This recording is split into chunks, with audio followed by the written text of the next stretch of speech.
is John Larson from the Climate and Energy Program at the World Resources Institute. Thank you for joining us for webinar number 7 on distributing allowances. This is part of a series of cap-and-trade webinars hosted by the World Resources Institute, Pew Center on Global Climate Change, and the New America Foundation. Jill, can you hear me? Yes, I can. Excellent. Welcome to the webinar. Thank you. Today's webinar, again, is webinar number 7 on distributing allowances. I'll be your moderator for the conversation, and we have 3 speakers today. We have Jill Duggan of the UK Department of Environment, Food and Rural Affairs. We have Kelly Kazire from the Ireland Environmental Protection Agency, and Chris Nelson from Connecticut Department of Environmental Protection. They'll all be sharing their own respective perspectives on distributing allowances in various cap-and-trade settings. We'll start with Jill and then move on to Kelly and then finish up with Chris. We have a tight agenda today, so we're going to keep all the speakers' presentations to 20 minutes in length, followed by 10 minutes for questions and answers. Please note that the webinar is being recorded as a webcast, so keep that in mind when you are asking questions. When you do feel like asking questions, you can feel free to do so via the text box on your webinar screen. If time allows, we will get to your question. We, again, will have some tight timelines today, so we may not get to everybody's questions. During the Q&A period, you can also digitally raise your hand by pressing *1 on your phone, and that will put you in an audio queue for questions. Again, we'll have very limited time, and we may even focus on the text questions to keep the ball rolling quicker and get to as many questions as possible. The presentation slides at the end of the day will be emailed to all that are participating, and again, there'll be a webcast coming on later. So all of this information will be recorded and available in the not-too-distant future. So we're very far along in the schedule of webinars. We've talked about kind of an introduction, the scope and point of regulation questions, how to deal with the electric power sector, a lot of different design issues with regards to cap and trade. Today we're going to talk a lot about what you do with the actual allowances. You need to get allowances in a cap and trade system out into the market in order for liquidity and least cost abatements to be achieved through the program. And we have 3 well-qualified speakers to reflect on the hands-on knowledge we have to date on distributing allowances in various cap-and-trade programs. So with that, I'd like to introduce Jill Duggan, who's joining us from the UK. It's very late there, so we appreciate her staying on today and speaking to us. Jill is head of international emissions trading at the United Kingdom's Department of Environment, Food and Rural Affairs. Jill has been recently advising U.S. states on how they can develop cap-and-trade programs, primarily from explaining the experiences learned in the EU ETS over the last 5 years. She's led the development of various voluntary and mandatory cap-and-trade programs in the UK, as well as other carbon trading software development for the UK and several other European states. With that, Jill, I leave it to you. Welcome. Okay. Thank you very much. What I'm going to talk about this evening, UK time, is what we have done in the EU to date and what's likely to happen going forward, but also why. So you've got to appreciate that actually some of the choices we've made were the result of circumstance and how things are moving on. Just a little reminder of what the European Union looks like. All of those states in blue were part of the initial start of the European Emissions Trading Programme in 2005. Romania and Bulgaria have now joined the EU, so they are also now part of the trading programme. And Norway and Switzerland, Norway, Liechtenstein, that is so small it's not shown on the map, and Iceland have joined the EU trading programme from the 1st of January this year. They're not part of the EU. So there was 25 member states originally, then 27, and now 3 other states have joined the European trading programme. And it was a very hurriedly implemented trading programme. The first phase of which was 2005 to 2007, which was developed as a learning phase. It's cap and trade covering about nearly half the CO2 emissions from combustion processes in Europe. In the UK, that's 1,100 facilities that are covered by the trading programme, and across Europe it's about 10 or 11,000 facilities that are covered by the trading programme. Each European Union allowance is equal to a metric tonne of CO2, and the allowances are freely tradable throughout the 27 member states, and now 30 if you include the 3 that have just joined the non-member states that have joined the trading programme that have linked in. In the first phase, 95% of allowances had to be allocated for free. You're allowed a maximum of 5% auctioning, and that increased to 10% for the second phase that has started on the 1st of January this year. And the reason for that was certainly for the initial learning phase. This was a hurriedly implemented scheme, and there was some political dissension about how far the European Union should go in advance of other countries. And it also recognised stranded assets. So people have made investment decisions without knowledge of the cap and trade programme starting, and therefore that was taken into account in the rules on allocation. However, although allocation had to be 95% free allowances, no member state was supposed to allocate more than business as usual, more than need, to any installation.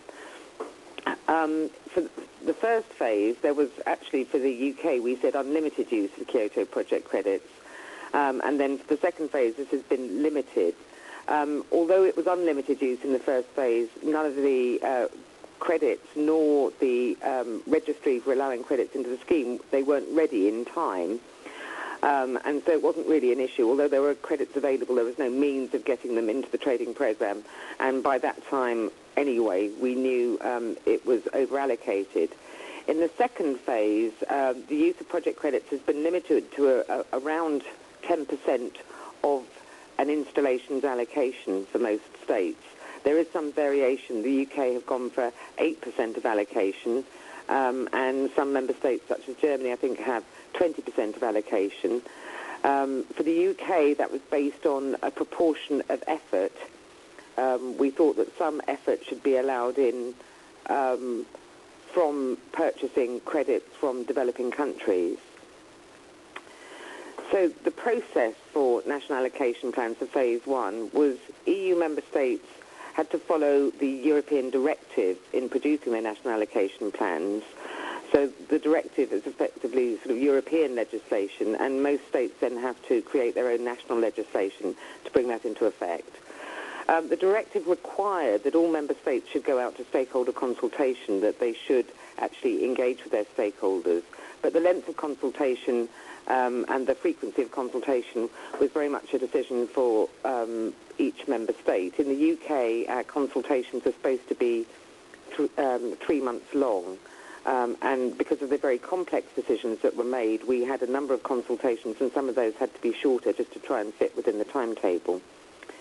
Within the rules, each member state prepared their own plans for what the cap should be in the first phase, and this was the learning phase, intended to get member states ready for trading within Kyoto, and how to allocate them within the rules. So the rules were you shouldn't allocate at more than need.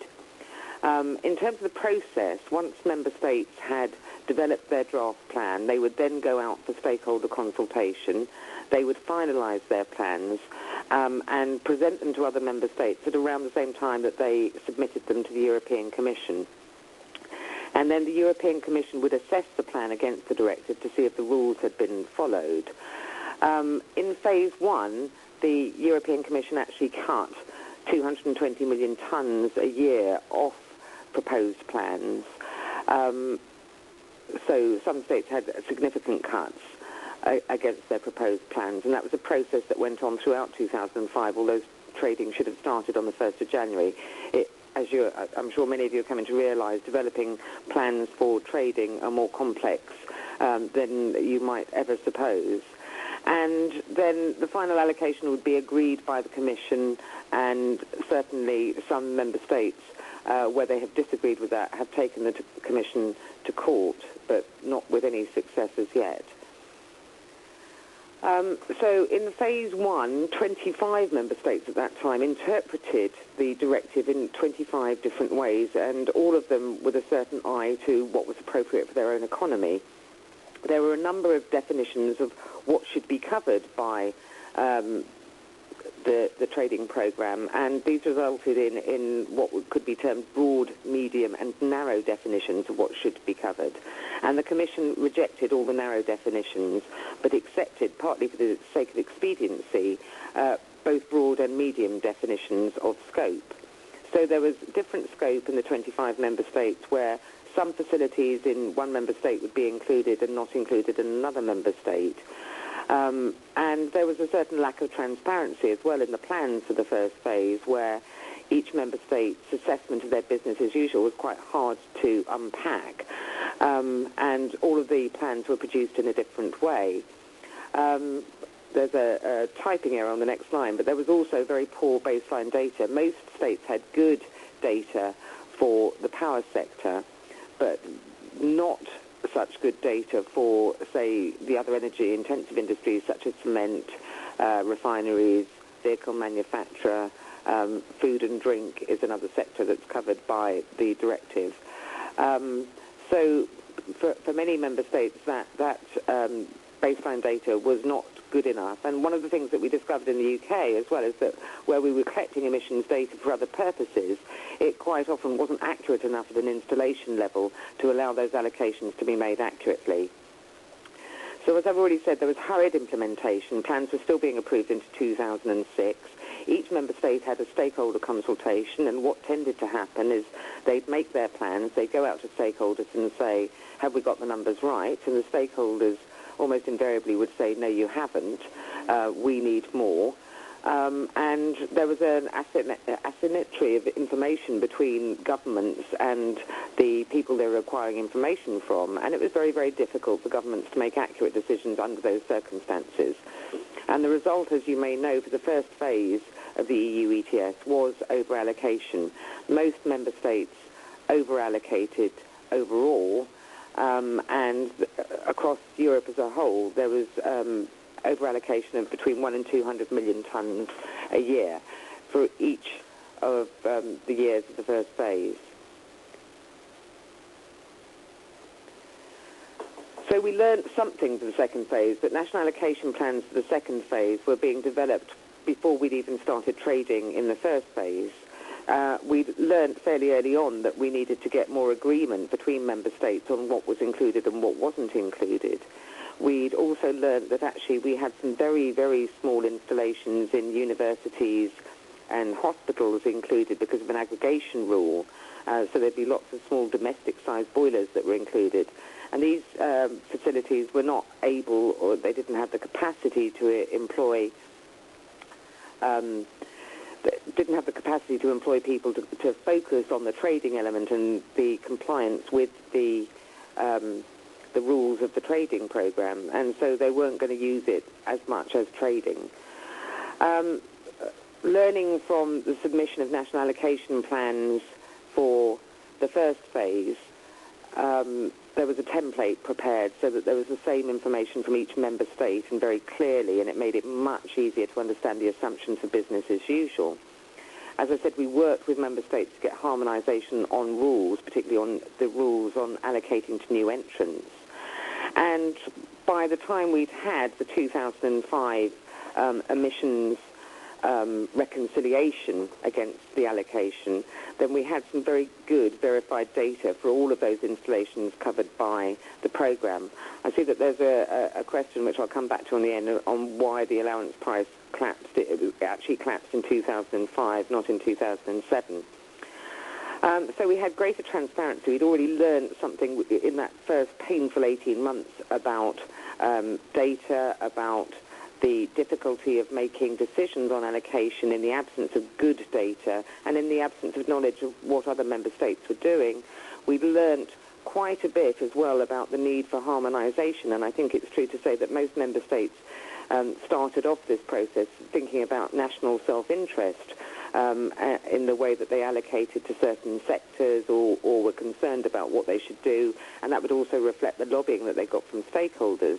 But they also realised by the time we got to phase 2 that a level playing field between states was particularly important, and that might mean making compromises on allocation in order to get that level playing field. Having said that, for phase 2, we still had this process where governments around Europe created their plans, then went out to stakeholder consultation, then submitted them to the Commission. And I think if you go to the Commission's website, you can see the proposed plans for phase 2, and the initial proposed plans, and then what happened after they'd gone out to consultation. And generally what happened was that a state might, for example, have a draft plan with a national allocation each year of about 3 million tonnes, and by the time they got back from stakeholder consultation, that might be up to 5 or 6 million tonnes. So the result of that was the Commission still took a lot of allowances out of the market, out of those national allocation plans for phase 2, and they created some quite tough decisions, the difference being that for phase 2, they did it with that very good verified data from the 2005 emissions.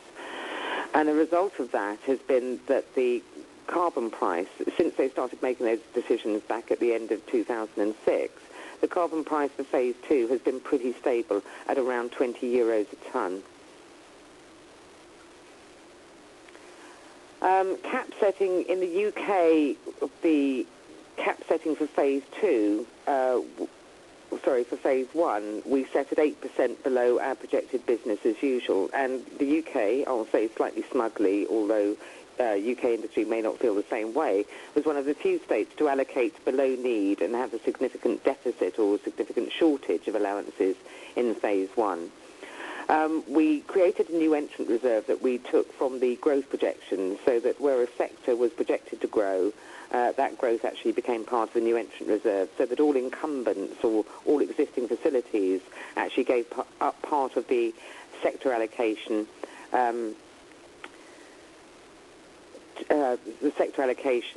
to go into the new entrant reserve, and the surplus was sold on the market. It was intended to have unlimited use of credits from the CDM, but in practice they're not available, and the main reason for that is that credits from the Clean Development Mechanism come into the EU trading programme through the UN's International Transaction Log, and actually the software was not completed and the transaction log was not ready to allow for that. But given that the price collapsed, that wasn't an issue in the end. In terms of allocation to installations in phase 1, we took a combination of top-down, bottom-up. The baselines for installations were set at the average of 1998 to 2003 emissions data inclusive, but dropping the lowest year. And the total cap was based on projections of business as usual and consideration of domestic targets. So the UK, as well as the Kyoto target, also has a domestic target to reduce CO2 emissions by 20% by 2010, and our Kyoto target was to reduce greenhouse gas emissions by 12.5% below 1990 by 2010.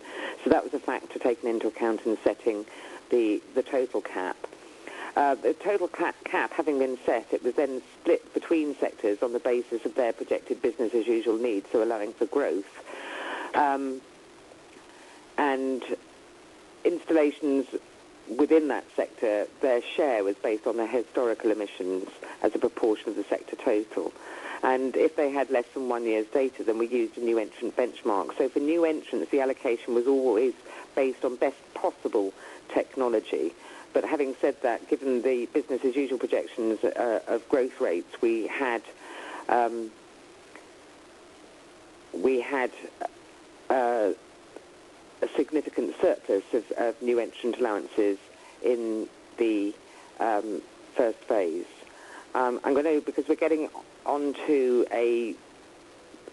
I'm tight for time, so I'm going to move quickly on to what's happening now. Just very briefly on phase 2, we were very keen to increase auctioning and increase the use of benchmarks rather than grandfathering.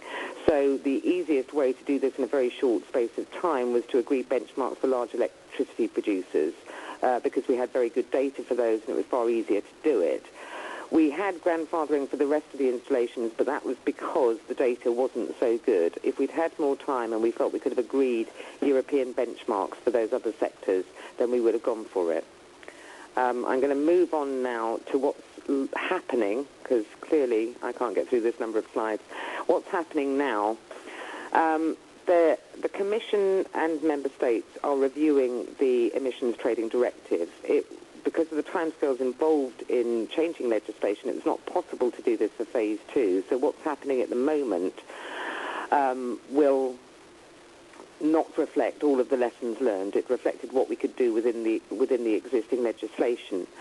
The Commission on the 23rd of January actually have proposed how they intend to change the European Trading Programme for 2013 and beyond. Their proposals are just out. UK government, and I suspect other governments around Europe, have generally welcomed the proposals, but are still looking at the detail. But some of the new things that have been proposed, the sort of headlines, are 100% auctioning for large electricity producers and carbon capture and storage, so no free allocation for those. Some free allocation for the heat element of combined heat and power, but that free allocation for combined heat and power will be phased out by 2020. There's a presumption of phasing in of auctioning for other sectors. So sectors that start off with a high level of free allocation for that third phase, most will be auctioning in full by 2020. And the only exception to this will be where there are carbon leakage issues through international competition not matched by a carbon price for competitors. And where free allocation remains, it will be on the basis of benchmarks wherever possible. And I think that's the end of my slide. Sorry to have to skip some, but I noticed I've already got some questions which I'm going to start addressing now. Tom Markovitz asked why the price collapsed in fact in 2005, and the price collapsed from a high of about 31 euros a tonne at certain points in 2005 and early 2006 to initially to 8 euros a tonne and then dropped down to nearly zero.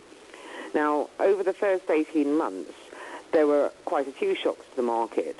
Not so much, I don't think, because this was a new market, but because national allocation plans were still being approved during that time. And every time a plan was approved, the market reacted to it. So, for example, when the UK, which is one of the larger member states with a number of energy-intensive installations, when they had their plan approved, the market took a signal from that and reacted to it.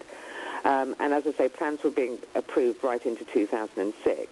And the other thing that happened is when the emissions trading, when the registries, the electronic registries that allowed trading and allocation and then trading of those allowances for each member state, when they came online, there were further shocks to the market. So, for example, when Poland or another state that was judged to have quite a lot of allowances, when they came online, then the price tended to drop.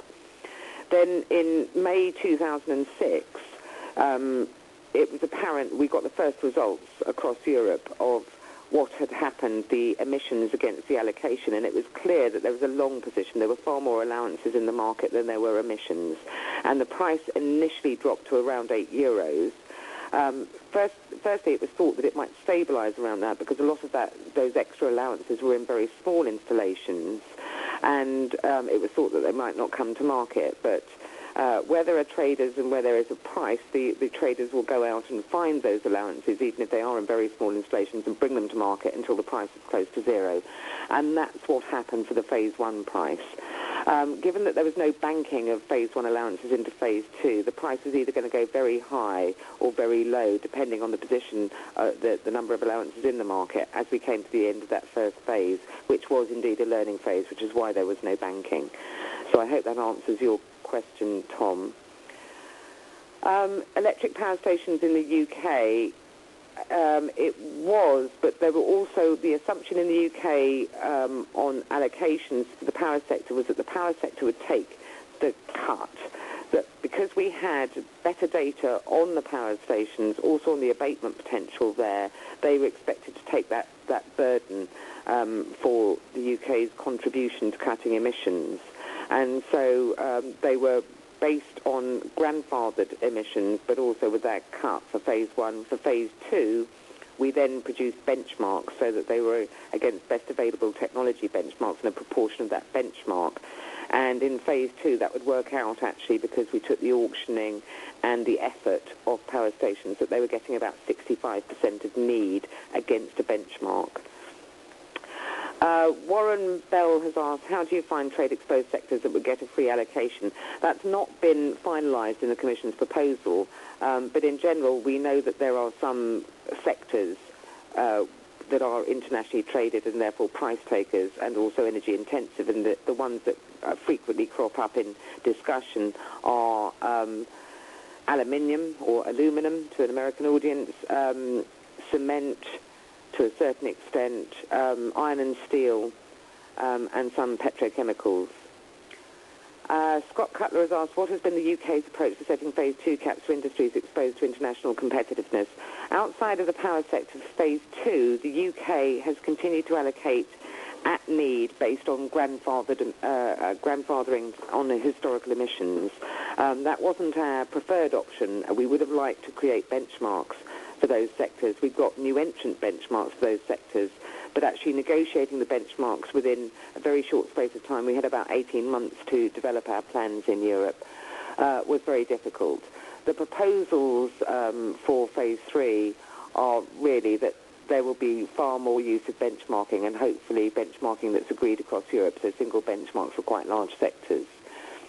100% auctioning for the electricity sector, Christine Tam's question, will begin if the Commission's proposal goes through, and it's a proposal at the moment that will still be negotiated, will begin in 2013, the 1st of January. So that's when there will be full auctioning for the power sector in Europe. I can't see any more questions now, so I'm quite happy now to hand over to the next speaker. Great, Jill. Thanks so much. Just a follow-up on that last question from me. This is John Larson from WRI. So 100% electric power auctioning is proposed. How long would that last? How long is phase 3 projected to go for? At the moment, my recollection is they have got some quite complex proposals. So we're looking at a straight line trajectory with annual reconciliation. And without having, I don't have the proposal in front of me, but there won't be phases in the same way. We have got a 2020 target in Europe to reduce by at least 20% below 1990. I think it's, sorry, Jill, not to cut across you. I was going to say it's 8 years. I'm not sure the latest version of the proposal, because I've read quite a number of versions of the proposal, so I didn't... I think it's the latest version. It's 2013 to 2020. Yeah. Thanks. Kelly. Well, thank you, Jill, for your insights. I think we were indeed able to get through all the questions, which was great, and we appreciate you taking the time out of your evening to join us. Feel free to stay on the line, but we'll consider any questions for Jill complete for now, and Jill, you can drop off whenever you feel you need to. Okay, thanks very much. Thanks for being here. Next up is Kelly Kazire. She is a senior economist at the Ireland Environmental Protection Agency. She's responsible for the Irish National Allocation Plan and the EU ETS, as well as associated auctions, and manages the National Emissions Trading Registry for Ireland. In addition, she also negotiates on behalf of the EU for various issues related to the Kyoto Protocol's flexible mechanisms. You'll notice that Kelly, though she works for Ireland, does not have an Irish accent. She is indeed from Colorado originally, so don't be too surprised when you hear her voice. Kelly, thanks for joining us this afternoon and evening to you, and we're going to hear from Kelly about the first allowance auctions that were conducted in the EU ETS in Phase 1 that were done in Ireland. Yeah, like you said, I'm going to focus on auctioning today, and I think Jill gave me a really good intro by introducing the EU ETS. So I'll probably skip some of my background slides considering the time we have.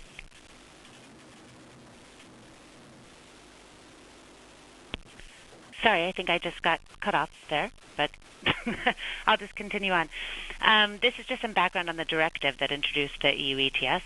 Ireland's national allocation plans contained provisions to auction, so both of them did around 500,000 allowances for each national allocation plan.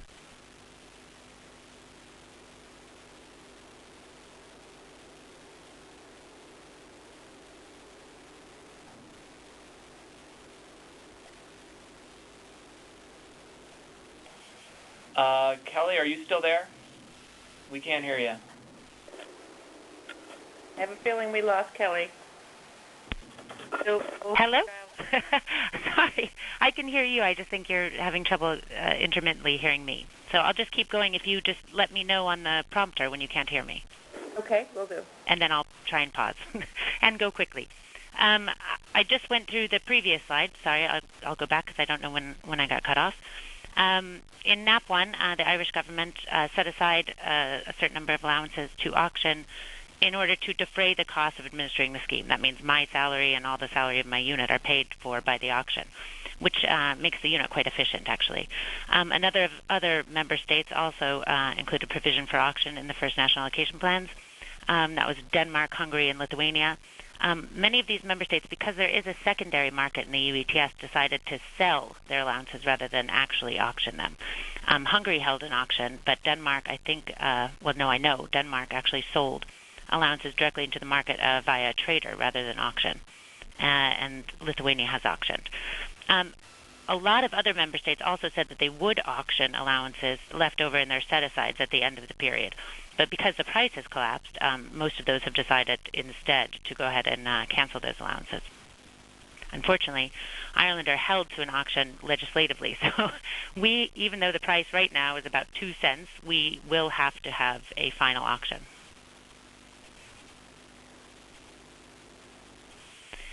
I just have gone here through some useful documents that we use when we were developing our auction procedure. So any of you interested in auctions, both of these papers are very good. We've just tagged them here for your information.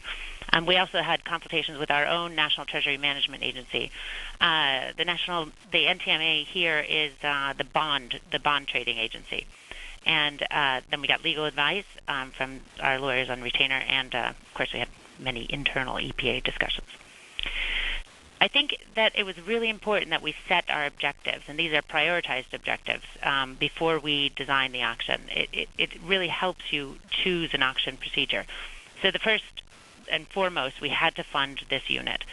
This unit had no other way to be funded. So this is the climate change unit in the Environmental Protection Agency. At the time, it was the emissions trading unit. There were 9 staff, and any of the costs associated with administering the EU emissions trading scheme in Ireland had to be funded via these auctions. We wanted to obviously minimize the legal resistance, so we wanted to make sure that our auction was straightforward enough and transparent enough that we as an agency did not come under legal action. We wanted to minimize the transaction costs associated with the auction, minimize the threat of strategic behavior and collusion. Now, that was really important considering the scope that Jill was talking about earlier. I mean, there are some very small operators in the EU emissions trading scheme. In Ireland, because we had the broadest definition of an installation, in the first phase, that included our hospitals and our universities, in fact, because they were over 20 megawatt electrical. So we wanted to make sure that it wasn't just a big player's game in terms of the auctions. And we wanted to maximize the prospect of participation. That was in order to generate enough demand that we got a good price in our auction and create a format suitable for repeat use. And that was for administrative reasons, clearly.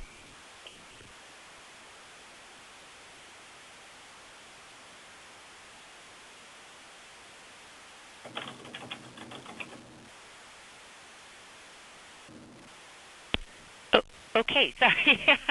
I'm back now. I'll just start at the beginning of this slide. Key decisions, the number of allowances. Like I said, we have just over 500,000 in both phases. So initially, we thought that we would just have 2 auctions, 250,000 allowances each. But then we had several allowances added to that because we had several installation closures. So we ended up auctioning well over 1 million allowances so far. The first auction was held in February 2006, a second auction was held in November 2006, and a final auction will be held in March 2008. Like I said, I think we might be the only member state still auctioning with the price as it is, but we have a legislative requirement to do so. Key decisions, and the auction format was a huge decision to make, and those documents that we had and the consultations that I mentioned earlier really helped us choose the proper format. So there were two that we really considered in any seriousness. One was the sealed bid single round auction, and that's one most people are most familiar with. The advantages are that it's very transparent and it's very straightforward. So for a new market and new market participants, we thought that there were a lot of advantages to that. The other auction we looked at was the ascending clock auction, which is a multiple round auction. It has advantages. It's a reliable process of price discovery, and it generally results in higher revenues. But we chose the sealed bid auction largely because it's so straightforward compared to the ascending bid auction, but also because of the existence of the secondary market. That means there was already a price for the EU ETS. So we would have been very surprised had we gotten a price substantially different than the existing market price. We didn't need a lot of rounds in order for price discovery.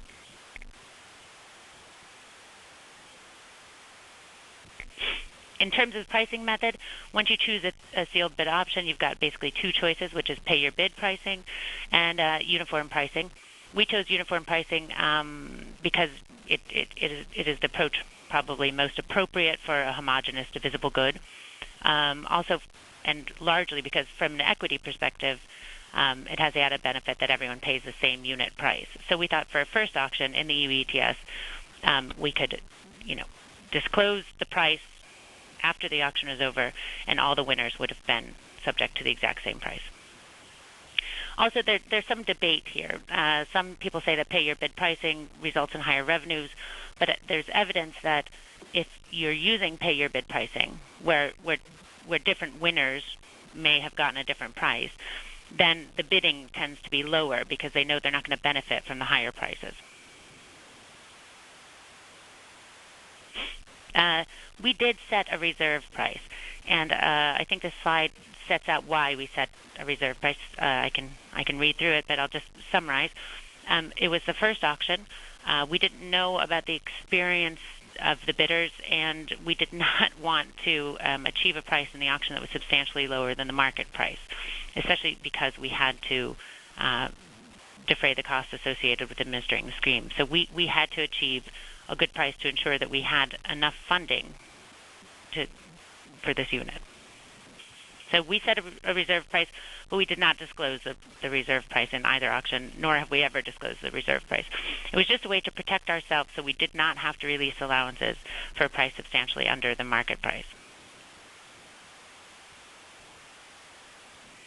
Lot size. This is pretty important because at the time, early in the market, and I think even now, a lot of the lots being sold by the traders were 5,000 to 10,000 allowances, which is a reasonable lot size if you're a power generator, but is not a reasonable lot size if you're a hospital or a university or a small pharmaceutical company, because your entire allocation may be, under 20,000 tons a year.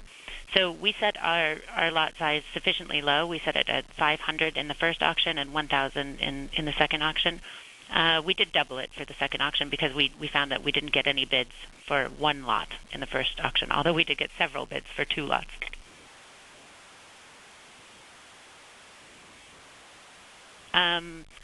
The eligibility criteria. Basically, anybody with a bank account, so an account in the EU ETS system of registries, could join the auction. So that meant it was basically open to anyone in the EU that was participating in the scheme. In order to hold allowances, they only exist electronically, you had to have an account in the registries. We did not have a country-specific auction. We didn't think that there would be enough demand in the small Irish market. We only have 111 covered installations, and at the time we only had 2 trader accounts in our registry. And we made the same decision in respect to restricting participation to operators. I mean, many operators in this scheme actually do all their purchasing through the traders that exist. So restricting it to operators or expecting operators to have that kind of market knowledge internally didn't make a lot of sense. The traders are performing that function on behalf of a lot of the installations covered by the EU ETS. Validation. We decided to have a pre-qualification phase to reduce the risks associated with the auction. So we opened it to the broadest possible market, but to further reduce the risks, we decided that potential bidders would be subject to a pre-qualification process, along with any relevant verification information. And the verification information was simply that you had an account on the EU ETS system of registries. We can check that because there's a central registry called the Community Independent Transaction Log. We also decided to collect a deposit to dissuade spurious bidding. The deposit was deducted from the amount owed by auction winners and refunded to auction losers. That was a pretty straightforward process considering electronic funds transfer these days. And any winners not honoring their bids forfeited their deposits. That was stated clearly in all of the procedures and stated clearly when we issued the pre-qualification codes.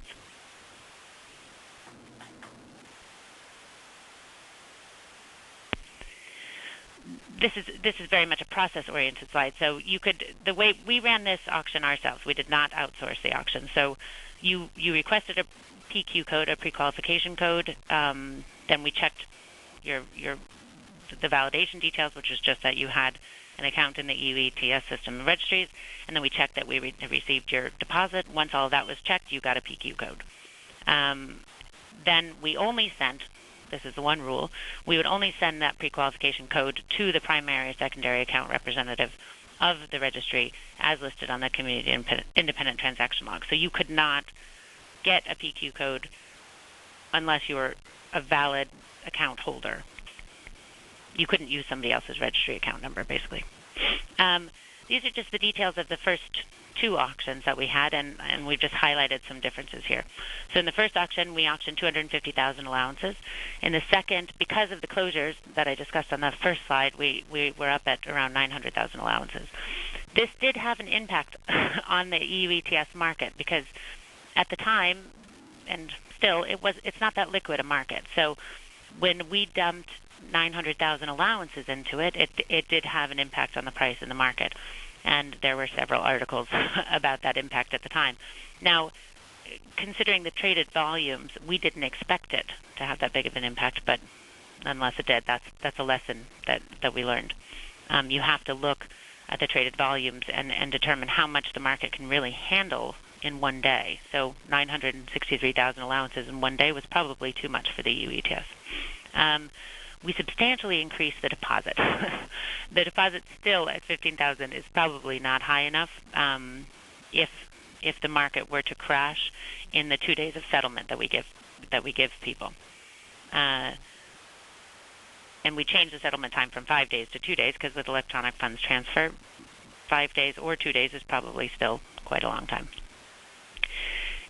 Unbelievably, we ran the first auction by post. We actually had people post in their bids. It was all a paper-based auction because at the time we didn't have any software to run the auction. For the second auction, we actually developed our own software. So we developed exactly what we needed and used that to run the auction. We made sure all the data was confidential by using credit card type confidentiality codes. And in the first auction, the reason we decided to go with the electronic procedure is because people were literally queuing at our agency door with bids at 5 minutes to 5 o'clock when the bidding closed, trying to make the bid. Now, at the time, the market wasn't especially volatile, nor did prices change hour by hour, much less minute by minute. So we were pretty surprised to see people standing at the door, but nonetheless, that's what happened. So we decided that immediate bidding was really going to be required.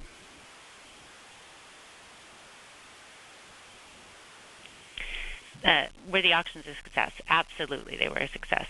The two we've had so far, I wouldn't hold my breath for the third auction considering the price. But yes, we got over 100 valid bids for each of the first two auctions. There were less than 10 successful bidders in each, and the reason that's a good thing is because it's much easier to administer if you have small numbers of successful bidders, but it also tells you that those bidders were bidding for a large amount of allowances.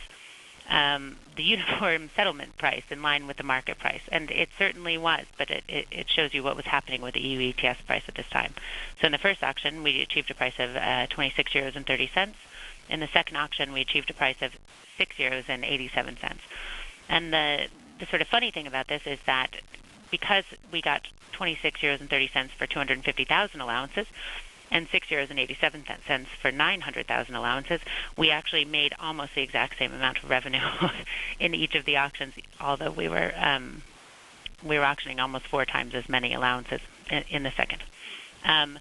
We set the undisclosed reserve in each auction, and it was not reached either time at the uniform settlement price. All winners settled within the allotted time frame. All allowances were successfully transferred, and because we ran it internally in the unit and we developed our own software, we had a very low overhead cost incurred with administrating these auctions. Lessons learned. I guess this is the most important slide. The pre-qualification validation phase was very straightforward and worked very well for us.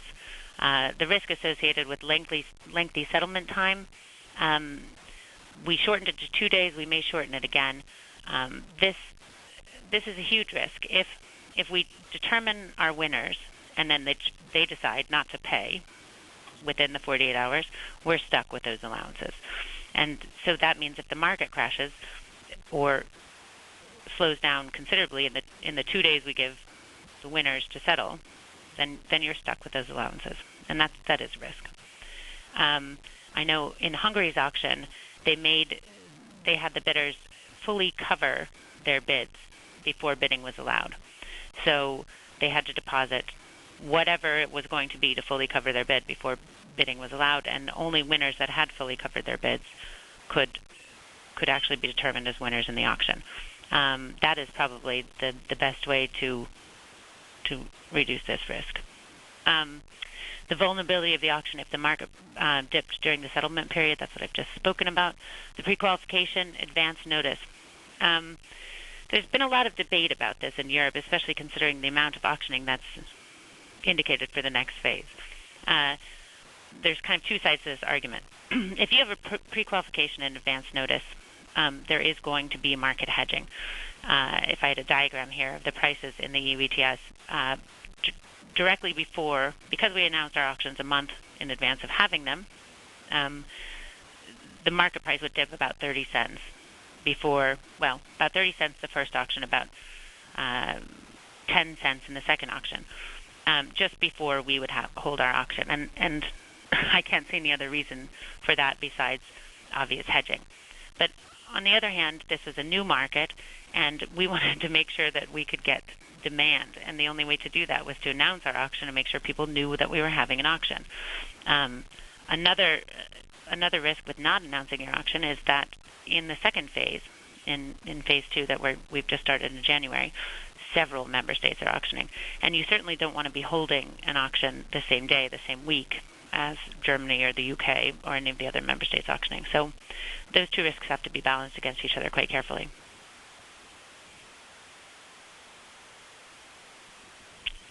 And this would be the summary for the Phase 1 auctions in Ireland. Ireland held the first auction for EU ETS allowances. So we had the first ever auction for EU ETS allowances, and I think we beat the other member states by a good 11 months. We also held the second auction of EU ETS allowances, and because we decided to use electronic bidding the second time, that made that auction the first electronic auction for EU ETS allowances. And finally, Ireland is likely to hold the last Phase 1 auction in March 2008, and that's because, like I said, the member states that were intending to auction are largely going to cancel the allowances now because of the price. So it would simply be more expensive to hold the auction than the revenue that they would earn. Thanks, Kelly, for the slides and the insight. It's really interesting. We've got a few questions. Okay. I'll call them out to you, and you can take it from there. We have a question from Dave Castle. why is it necessary to have such a high deposit, I presume, to participate in the auction? Won't this make it more difficult for NGOs and individuals to participate? It's a really good question, and one we've debated here a lot, Dave. Yes, possibly it would make it more difficult. But I think the point is, if you're the auctioning authority, you are facing substantial risk. If say the bidding was on a Wednesday, and we said that as long as we have the funds in our account by Friday, then you are a winner in this auction. Well, the bidding closed on Wednesday. If the price drops €5, $5, whatever market, in those 48 hours, then the winner, using his economic sense, is unlikely to settle, because he can now, in the EU ETS market, where there's a secondary market, he can now go to a trader and buy the same number of allowances for $5 cheaper than the auction he just won. So, but I think the way that Hungary did it is probably quite smart. So they said, in advance, you are going to have to deposit into our bank account enough money to cover your bid, meaning all you have to do is be able to show that you can pay for what you're bidding, which means if NGOs and individuals are only going to bid for a small amount, they would only have to offer enough money to cover that. The issue we had with that same approach here is because we're running the auction ourselves, we wanted to make sure that we didn't have knowledge of the bids in advance, because we did not want to be agents for collusion either. So if we were getting deposits into our accounts, of different sizes, that would suggest to us how much company X, Y, and Z were going to bid. And we had a problem with being agents for collusion. But if we had outsourced it, we could have certainly never have seen that bank account and only known after settlement if the deposit covered the bid. I hope that answers your question. Great. Next question is from Caroline Gentry, and the question is, what percentage of Ireland's total allocation will end up being auctioned in the first phase? And I guess you could reflect on the second phase as well. Well, in the first phase, the maximum we could auction was 5%, but we actually auctioned for the benefit of this unit less than 1%. Then when an installation closes in Ireland, what would happen is they would get, so if an installation closed in February 2008, it gets 2008's allocation, but it forgoes 2009, 10, 11, and 12's allocation, and those extra allowances were auctioned in Phase 1. In Phase 2, in the 2008 to 2012 period, those extra allowances will end up in the new entrant set-aside, and ultimately they'll be retired. And that is because allowances in Phase 2 are actually assigned amount units under the Kyoto Protocol, so they are Ireland's Kyoto Protocol commitment. There's no reason to auction them. They already have value in Ireland. Great. We have two questions from Carb. The first is, can you clarify what you meant by the reserve price was not met? Was the clearing price higher or lower than the reserve price? And on top of that, can you tell whether or not any of those who bid on small amounts of allowances were successful? Your first question, reserve price was not met, means yes, the clearing price was higher than the reserve price, meaning we never had to call in the reserve. We never had to, yes, it was higher. And your second question, yes, we did have some successful bidders for small amounts of allowances or small lot sizes. Great. We have one more question in the queue and a couple extra minutes, so if anybody does have additional questions, please type them in now. The last question we have on the queue is from Anne Radel, which is, can you please briefly describe the different approach and or results of selling versus auctioning allowances? Sure. Again, this is because of the secondary market that exists in the EU emissions trading scheme. That is, allowances in the EU emissions trading scheme are traded every day. So there is a market, an existing market, and they're traded by traders. So in Denmark's case, I think they just slowly, maybe 100-200 allowances a week, a day, sold the allowances that they had set aside for auction or sale through a trader, and then got the revenues that way. So they just simply took the market price from the secondary market. Whereas an auction is actually a government running a more classic style auction where you have a sealed bid format or an ascending clock format, and you achieve a price different than the secondary market price. And now we have a flurry of additional questions. Let's see here. From Brian Prusnick, in the current U.S. legislation, states, load-serving entities, and tribes and others are given allowances. Do you have an opinion on whether the federal government should just hold an auction and allocate funds versus individual players being allocated allowances for their own auction? And to clarify that, it indeed in the Lieberman-Warner bill considered in the Senate at the moment, a significant portion of the allowance pool is actually given away to different agencies and entities throughout the country directly as allowances. It's a distribution of auction rights. So as the legislation reads, it actually says X percent of the allowance pool will go to X entities. It's not auction revenue. Okay. Do I have an opinion on that? Having to work within the European Union, I hate answering these kinds of questions. I don't imagine that it makes a huge amount of difference. I mean, right now we are working.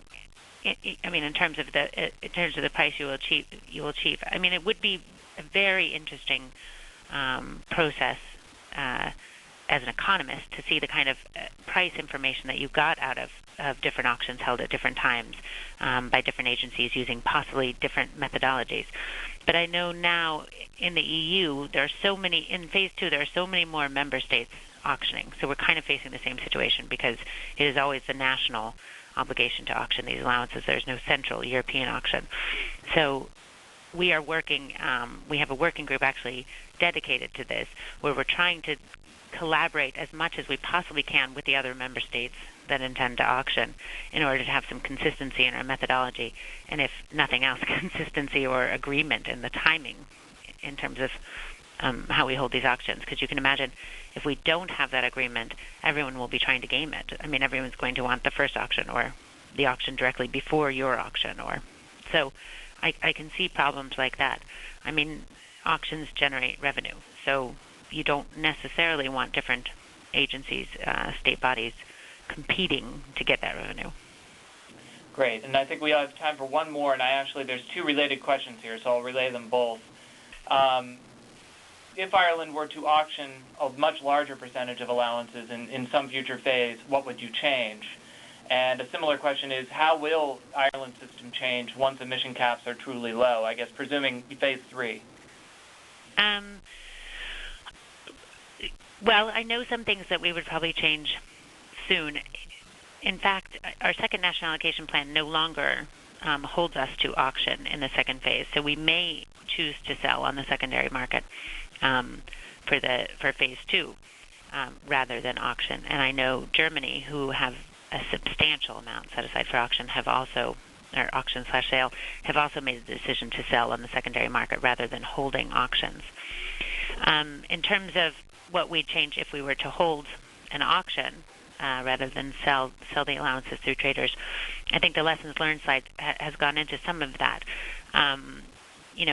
We learned our lesson about settlement time, and I think that could be reduced to 24 hours, or the deposit size. So we're still working here to see how we might be able to minimize that risk in terms of spurious bidding or failure to settle. And finally, I think that although the sealed bid auctions have worked very well for us, it may not be the right methodology considering how much growing this market has done. So people are much more aware, and there's a hedging difficulty that comes with early announcement in a sealed bid auction. So we may look at moving towards like a Dutch auction where banks act as the middlemen, or towards an ascending clock auction where you settle on the right price and the right amount to auction through a multiple round auction. So we may get a bit sexier in terms of our methodology. Great. Well, that's that's all we have time for Q&A. I want to say thank you, Kelly, for providing your insight and thoughts on this in this area, and thanks for joining us. Thank you very much. So we've heard now we've got two perspectives from the European emissions trading scheme, and now we're going to get a viewpoint from the United States from Chris Nelson, who is an environmental analyst at the Connecticut Department of Environmental Protection in the Air Management Bureau. Chris has been active in climate issues in Connecticut for much of the past decade. He's been a key contributor to Connecticut's work to develop a climate change action plan and has been a key member of the multi-state work group that designed the Northeast Regional Greenhouse Gas Initiative, which will get started the 1st of January next year. So, Chris, thanks for joining us, and take it away. Thanks, John. I was asked to talk about how states were going to be allocating allowances under RGGI. And before I got to RGGI, I wanted to actually talk about what we are familiar with here in the U.S. based on previous cap-and-trade programs in the environmental sector. As you know, we've been subject to the ASSA-RAIN program for many years. Under this program, the ASSA-RAIN program units received the SO2 allowances for decades out. It was based on 1 year of historic emissions. There was no state role in this distribution of allowances. The feds just determined what they were going to be, and they've been put out in perpetuity. New units that come into the program have to buy what they need either on the secondary market or at a limited auction. So there are no provisions for dealing with new units coming into the program. The next program that we were familiar with is the NOx budget program. Connecticut has been working with various iterations of a NOx program since 1999. Under this program, states get their budget of allowances to work with, and then they allocate to their units based on whatever the state-specific methodology is. In Connecticut, when we started out in 1999, it was the OTC, or Ozone Transport Commission cap-and-trade program. Our output, or our distribution, was primarily based on heat input. So we took a look at various emission rates, and based on the applicable emission rate, units would get allocations based on their heat input. As we've moved along, we've kind of moved more toward output-based allocation. With our kind of interim version of the NOx budget program, which was 2003 to now, there's still some heat input-based allocations, but a lot of it is output-based. But we kind of have old and new electricity generating units split into two categories, so they're treated somewhat separately. Beginning in 2012, we're actually going to lump all the electricity generating units into the same pool, and they will get allocations based on their output. So if you can generate your electricity much more efficiently, you will get many more allowances than you would be if you're inefficient. Another thing under the NOx budget program is states also had the ability to build in things like a new unit set-aside account, which we did. And also we created in a new version of our NOx budget program, we created a 10% set-aside account, which would reward certain renewable energy and energy efficiency set-aside projects. So these projects would come in. They're not subject to the NOx budget program, but if they qualify either as a renewable energy or energy efficiency project, they can get allowances, which they could then go and sell to NOx budget sources that needed them and basically convert that into cash. So now we get to RGGI. I threw in just a couple overview slides. I think most people are probably pretty familiar with RGGI by this point.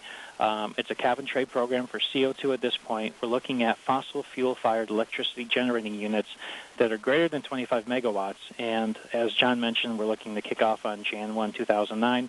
And we also have a 3-year compliance period as opposed to, I think, what's been traditionally a 1-year compliance period or a 1 ozone season control period. So that differed slightly from what we're used to. And the slide is just, I think most people know we have 10 states currently as part of RGGI in the Northeast. Now, when we were talking about distribution of RGGI allowances, the conversation actually existed on two levels. One was, how do you either A, establish a regional cap and prorate that out to the states, what's their fair share, or kind of from the bottom up, how do you establish state budgets and as a result end up with a regional cap? I'm not planning to talk about that much today, but we can certainly come back to that in the questions, I guess, if there are questions. And then once each state did get its budget of allowances, how were the states planning to allocate those allowances? I'm going to talk primarily from a Connecticut perspective, but I will throw in some insights that I've heard talked about in other states as well. Going back and why we're now moving into a regional auction for RGGI, when the RGGI MOU was signed in December of 2005, it had a provision that said a minimum 25% had to be set aside for consumer benefit or strategic energy purposes. And I'll talk a little bit more about what that actually entails. So it didn't say we had to do an auction. It just said you had to use allowances for consumer benefit. But as we kind of moved along, people said, well, what's the most efficient way to do this? And auction became more and more prevalent in the conversation. And people thought, well, we could auction the allowances, get the revenues, and then use that revenue for consumer benefits. And as we started going along, that's when states really started to move toward 100% auction. I don't know if anyone is at an absolute 100% level for auction, but states have gone well beyond the minimum 25% that was originally called for in the MOU. One of the reasons why states decided to move toward this 100% away from just the minimum 25 was we heard more and more anecdotal evidence that even though for the other cap-and-trade programs, if they got the allowances for free, oftentimes the value or the cost of the allowance was passed along to the end user. So whether or not the electricity generating unit got the allowances for free or they had to buy them, the argument was the price that gets passed along to consumers was going to be the same. So the agency has thought, well, if consumers are going to be paying an increase at the end anyhow, we might as well collect that money and use it for consumer benefit. Now, the definition from the RGGI Memorandum of Understanding, consumer benefit or strategic energy purpose could include energy efficiency. You could use it to basically just take the cash and do a direct rebate to the ratepayers. You could promote renewable and non-carbon emitting energy technologies, or you could work on investing in innovative carbon emissions abatement technologies. So those are the four main areas. I think states right now are focusing to some extent on the renewable energy side and really heavily focusing, I think, on the energy efficiency is the best way to get consumer benefit by investing this money. And I know Connecticut has a pretty robust energy efficiency program already in place. And I think the most recent years of analysts have shown that for every dollar invested in energy efficiency, we've got about a $4 return on investment in that energy efficiency investment. So they're hoping that by increasing the amount of money that's available for energy efficiency within the state, we can, continue to get a high return on the investment. Now, before the auction concept really took off in Connecticut, we were probably thinking for RGGI of doing something similar to what we were doing for our NOx budget program, which was an output-based methodology, where we look at electricity output, just megawatt hours, and somehow prorate our state budget based on that. We've since moved to proposing to auction 91% of our allowances. The remaining 9% goes to three set-aside categories. 1%, we've included a provision for voluntary clean energy retirement set-aside. And what we'll do for this is for the amount of clean energy that's voluntarily sold in Connecticut, which is not sold pursuant to our renewable portfolio standard, we'll convert that over to that number of megawatt hours into tons of CO2 in retire that. So that way, the people who are marketing the clean energy in Connecticut can say, if you are buying clean energy, you're actually taking CO2 out of the atmosphere. And this is being accomplished by retiring RGGI allowances. We have proposed a 5% set-aside to reward combined heat and power. So if you're a RGGI unit and you also create useful steam, we would figure out that proportion of your heat input that was related to the useful steam, and these units would get some number of free allowances based on their, creating both electricity and useful thermal output. We also have a new set-aside account, which is consumer-side distributed resources. This was to acknowledge a certain subcategory of units here in Connecticut that our state legislators wanted to see taken care of, at least in part. So specific distributed generation units might get some free allowances, depending if they qualify for some of the criteria that are laid out for, getting allowances from the set aside. This is a graph of what's actually proposed in the Connecticut current RGGI rule that we went out to notice on January 8th, and we have a hearing on February 8th. So this is what's out for comment now.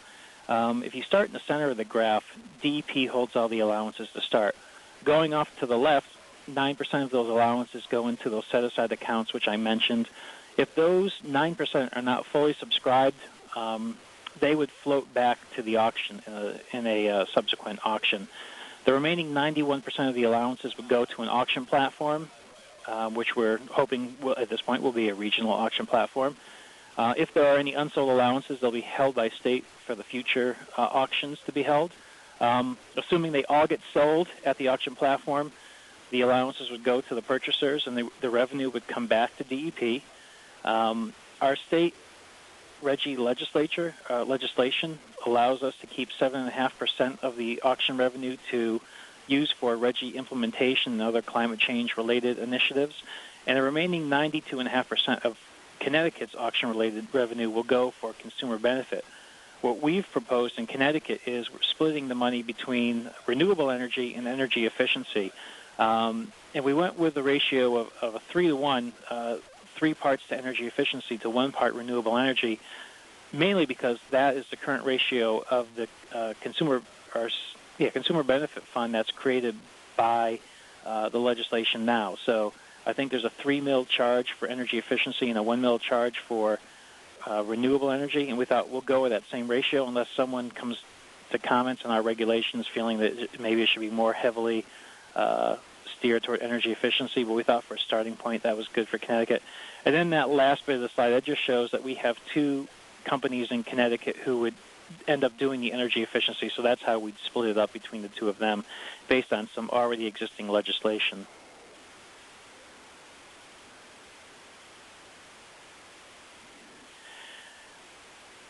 Currently, a lot of the RGGI states are working on their state rules and moving things forward.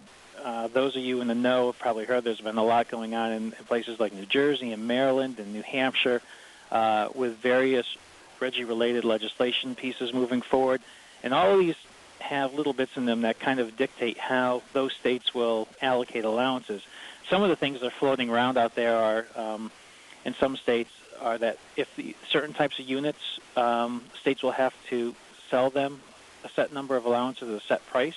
And an example of this is a long-term contract. Some states that have units with long-term power contracts, their state legislation is now requiring them to offer for sale a certain amount of allowances at a fixed price before the rest of it goes to auction. I think other states have been discussing having some allowances sold in-state at cap prices if certain price triggers are reached. And states, I think states have a number of other types of set-aside accounts within their own states that are specific to the interest of that state. So a lot of these details are currently still being worked out as the states move forward with their individual rulemaking. Every time I think the states come together, we hear something new about what one of our neighbor states are doing. And so we're all kind of watching each other just to make sure no one gets too far off the path. What I'll run through now is somewhat familiar based on the last presentation, some of the things that RGGI was looking at for the auction design recommendations. For auction format, the recommendation was a uniform price, single round, sealed bid auction. That was recommended, and I believe that's what we're moving forward with. We had originally we had a research team from the University of Virginia, and they were recommending an English clock auction, and they really thought that would provide the best price discovery. But as I did more research, they said, you know what, you don't get a lot more from doing that than you would with the uniform price single round sealed bid, which is much easier to implement, so they recommended just going with that. They also recommended that, to the extent it could be done, have a joint uniform auction for all states. For timing and volume, they recommended doing a quarterly auction, which I think the states have agreed to do. And at each auction, you would auction or offer for sale the current year vintage allowance, plus one of the future year vintage would also be offered for sale. So you'd be offering 2 years of vintages at every auction. And we'd be looking at lot size of 1,000 allowances as well.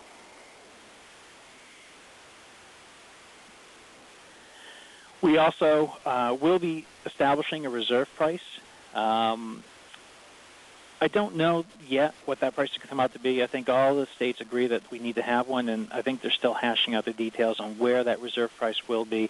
I think it will be disclosed. Our research team felt that if you had a methodology for establishing a research price, say it was based on current market price, something like that, that it doesn't take very long for people to figure out what your methodology is for establishing a reserve price, so you might as well just come out with it.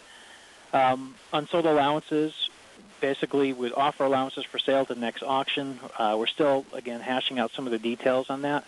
And participation. Like Ireland, I think it would be open to all financially qualified parties. One of the things that stakeholders raised as a concern was that you could get someone coming in and buying a large volume of allowances and basically skew the market or hold allowances hostage and drive up the price. So we are talking about limiting the total number that any one kind of parent company could buy or one entity. And by having, we have a 3-year compliance period and doing quarterly auctions. So you're looking at 12 auctions per compliance period. It gives us a bit of time to keep an eye on things and see if anyone is actually trying to manipulate the market. And if we notice some squirrely behavior, I think people feel that they can jump in and do something to prevent anything too bad from happening and, make adjustments on the fly if it does appear someone's trying to manipulate the price of allowances. One of the things that's still, I guess, being discussed, and we're just really getting into it now, is oversight. And a lot of the people, the agency heads in the RGGI states, especially on the energy side, feel it's very important to develop market monitoring mechanisms just to make sure that no one's trying to manipulate the market. And they felt that there were people out there who could, that know enough about these types of markets, they could keep an eye on things and make sure everything's operating properly. We were also talking about a requirement for bidders to disclose the party benefiting from their purchase. It wouldn't be made public, but we would use this for our auditing procedures. So if there was a brokerage house coming in, they would have to say, we're buying on behalf of these companies, and we would kind of know why they were purchasing these. And really the last bit is that regarding RGGI auction details, there was a request for proposal in November of 2007 for auction design and oversight services. We received 7 responses. They've all been reviewed, and the hope is that a contract will be awarded and executed in February so we can move forward with the design of the RGGI auction. And at this point, the target date for the first auction is still mid-2008. So that is my presentation. Thanks very much, Chris. It's very interesting and of course, cutting-edge stuff. We do have a few questions, so we'll go straight to it. We've got about 10 minutes of questions, and then we'll have to wrap up. First, a question from Leslie Suffern, which is, if originally allocations were to be free, what do you mean, technical difficulties. What do you mean when you say that the value was passed to end users? We had a number of environmental economists who felt that if a company got, and I guess going back to the NOx or SO2 markets, under those programs, a lot of those companies got their allowances for free from states. They may not have gotten everything they need, but they got what they need. But when they ended up bidding into the power market, they would include the cost of the allowances as one of their overall costs for generating the electricity. So whatever, let's throw out a round number. Let's say an allowance added $5 per megawatt hour to the generation of electricity of the plant. They would build that into their bid spec. And that price would get passed along to consumers, even though the company did not pay for the allowance. So essentially you're saying the price impact would be the same either way. Yeah, I think that's what, people have recommended that is the case. And I can't say this is the case for every single power company that they did pass along the cost, but I think the economists who weighed in felt that it was pretty likely that most companies did end up passing along the cost of the allowances, even if they didn't have to pay for them in the first place. Okay.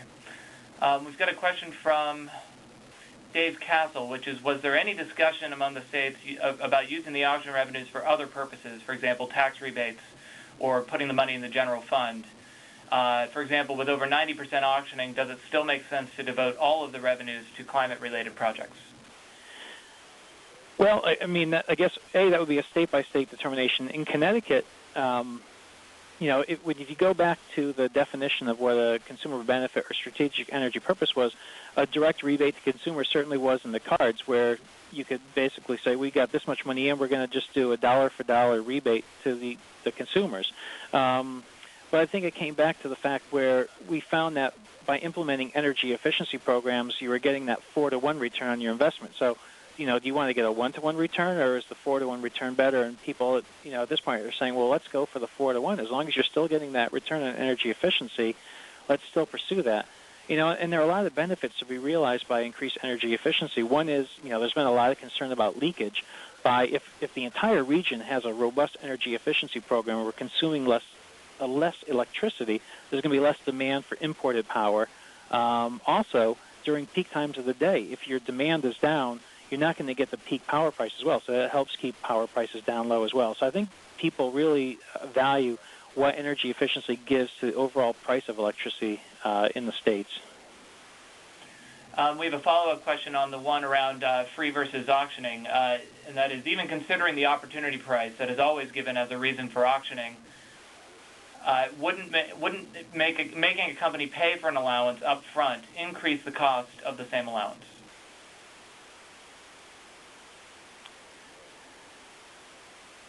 Can you repeat that? I'm not sure I follow the question. Sure. The question is, even considering the opportunity price of an allowance, which has always been given as the reason for auctioning, wouldn't making a company pay for an allowance up front increase the cost of that same allowance? I'm not sure that it would. These allowances for the NOx and SO2 markets, there is a secondary market that there kind of gets a fixed price, and if, let's say, you're talking the $5 a ton range or whatever it is for CO2, whether or not they pay for them or get them for free, I think they're going to still pass along that cost. So I don't know if they pay for them up front, how that would raise the price if they're going to pass along that cost anyhow. Perhaps I'm not following the question, but... moving on to some other questions I think that are Connecticut-specific. One is, can you further explain the motive for the set-aside for distributed generation? Wouldn't most distributed generation facilities fall below the 25,000 or the 10,000 ton per year threshold, which I think they mean the 25 megawatt threshold for electric generators? Correct. Most of them do. There are a couple larger ones in Connecticut. For some reason, they fell into a program specifically run by our Department of Public Utility Control. There are a couple of units larger than 25 megawatts that were in there. And right now, Connecticut sees that only 2 units would be able to pull from that set-aside account. The rest of them wouldn't be subject to RGGI. We've got time for a few more. One is from Caroline Gentry. How much data will be made public, and will it look much like the EPA transaction log? As far as if this goes to the transfer of allowances, I think we're hoping that it will be very similar to what you could download from the EPA website now as far as who holds allowances, doing those kind of searches. I mean, I think we're currently still trying to hammer out who's going to design the emissions and allowance tracking system, but I think the functionality that we see in the EPA system where you can go in and do a search on who owns this many allowances, we want to see that kind of detail as well as the allowances go in. You can say, I want to see, emissions, who's emitted what. We want all that data to be there. Similar in functionality to what you can currently do on EPA's website. Great. You had touched on this earlier. There's a question here about how did the states resolve the state shares of a regional cap? Well, another allocation question. Yeah. I could spend a half hour talking about this. We early on talked about establishing a regional cap based on historic emissions in the region, and then prorating that out to states on various metrics. And we looked at just historic emissions, heat input, generation output, population, consumption, all sorts of metrics, combinations of metrics. At the end of the day, the only thing that everyone could, I guess, live with was the historic tons. And then on top of that, there were some additions made to a couple states' budgets, and then there were some trades among states underneath the cap with shuffling allowances around to appease various states. So, I guess my recommendation is for any other group of states looking at creating maybe a multi-state registry is try to come up with a methodology as objective as possible, and stay away from the subjectivity part of it. Great. And there's one question in here with regarding the 3-year compliance period. Essentially, how would it work? Would there still be some sort of annual reconciliation, or just once every 3 years? There's just the reconciliation is once every 3 years. I mean, certainly we'll be looking at emissions throughout, and probably trying to get annual totals as far as emissions by state, but they only have to true up once a year. So if a company wants to wait until that last quarter of the 3rd year to buy all their allowances, they want to take that chance, they can do that. They don't have to have the allowances in hand until after the end of that 3rd year.